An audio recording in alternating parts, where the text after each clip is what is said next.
Hello mga kabakyard, no? Welcome po ngayon dito sa ating channel. Ngayon pala mga kabakyard ay samahan niyo ako mga kabakyard at ako'y magpakain ng aking mga alagang manok mga kabakyard, no? Ilang piraso na lang to mga kabakyard at yung mga palain natin nakaraang taon ay naibenta na natin. So ngayon ito na lang ang mga natira sa atin mga kabakyard, no? Yung mga napagpilian na ng ating mga buyer. Ayan, so mayroon tayong natira mga kabakyard na brood stag.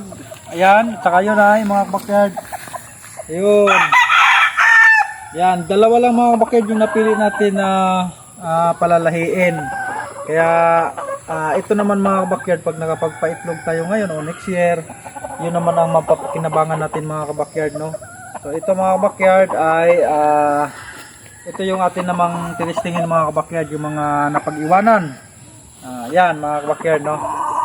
Napag-iwanan ito. Pero sa pag may kusunada dito mga kabakyard ay pwede rin natin itong i-share mga kabakyard, no? Ayan. Ang lahi nga pala nito mga kabakyard, ang kanyang nanay ay high action leaper. Ayan. Tapos yung kanyang tatay naman ay Tasmanian sweater. Ayan. So 4-way crosses to mga kabakyard, pero ayos naman to mga kabakyard, no? So tara mga kabakyard, magpakain natin ng ating mga alagang manok, ha?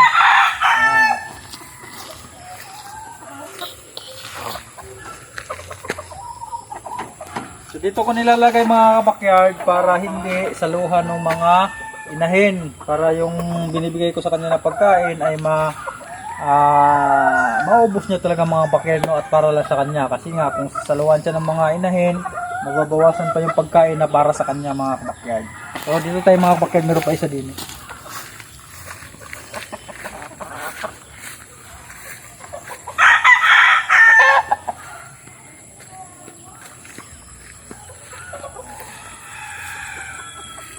So ito pa isa mga kabakyard, no? Kapatid niya rin to.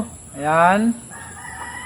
Ayan, dalawa to sila mga kabakyard, yung natira ng ating off season mga kabakyard. Ito ay June. Kung hindi ako kamali doon sa aking listahan mga kabakyard ay May o June. Yan. Ito yun mga kabakyard. You know?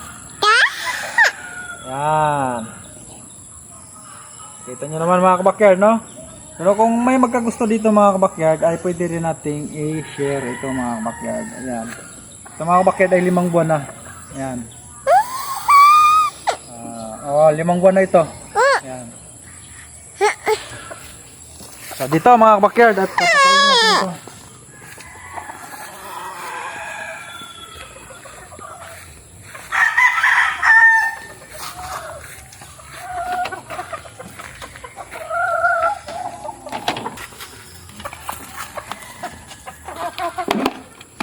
So bibigyan ko muna una mga kabakyard yung aking mga inahin dahil makukulit to eh. Ayan.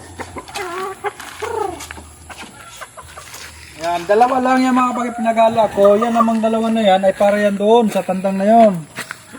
Doon, para yan doon sa tandang na yon. Ayan. Tapos dito tayo mga kabakyard.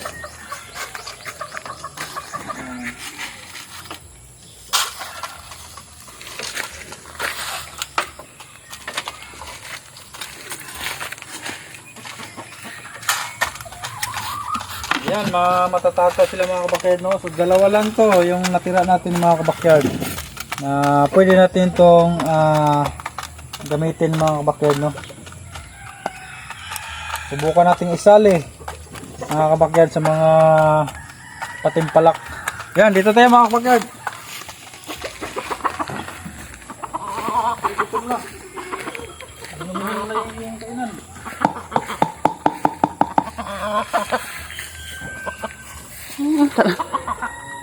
Talaga naman.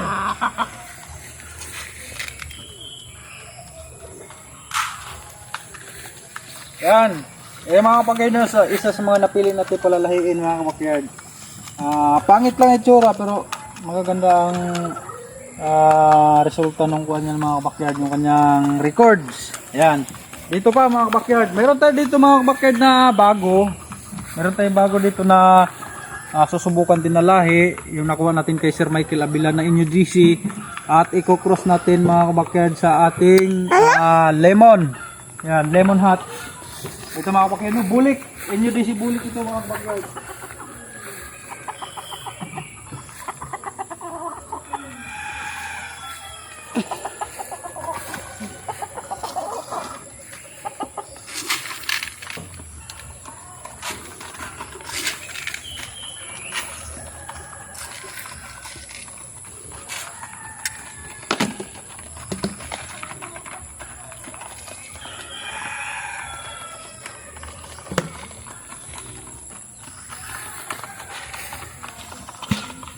So ayan yun mga kapakid, yung ating susubukan din mga kapakid, bagong mga kapakid, bagong sit up natin.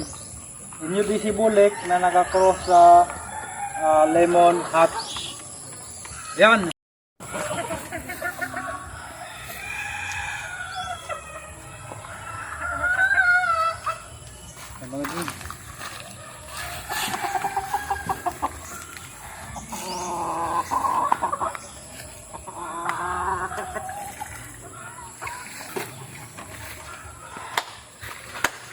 Ayos.